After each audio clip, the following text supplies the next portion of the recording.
हम त रंगना पवनी होलिया में रंग बकी चोलिया रंगा के गए। हम त रंगना पवनी होलिया में रंग बकी चोलिया रंगा के गए। रंग ऐसन लगा के गए, रंग ऐसन लगा के गए। हम त रंगना पवनी होलिया में रंग बकी चोलिया रंगा के गए। आइल होली में ऊ 4 दिन खातिर बकी फगुआ मना के गए।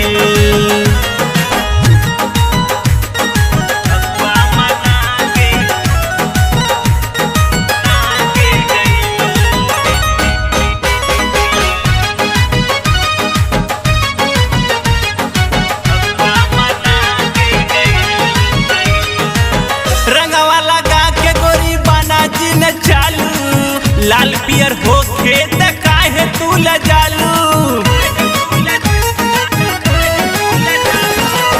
रंगवा लगा के गोरी बना जिन चालू। लाल पियर हो खेत काहे तू ल जालू। सबके ऐसन लगा के गइल, रंग ऐसन खिला के गइल। हम त रंगना पवनी होलिया में रंग बकी चोलिया रंगा के गई। आइल होली में ऊ 4 दिन खातिर बकी फगुआ मना के गई।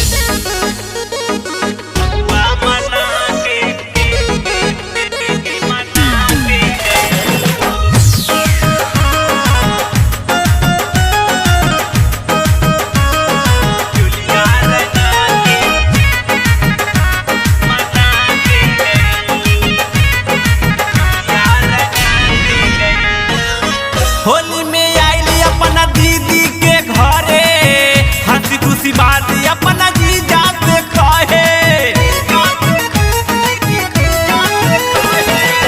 होली में आइली अपना दीदी के घरे, हंसी खुशी बात अपना जीजा से कहे। रंग ऐसन लगा के गई, रंग ऐसन लगा के गई। हम त रंगना पवन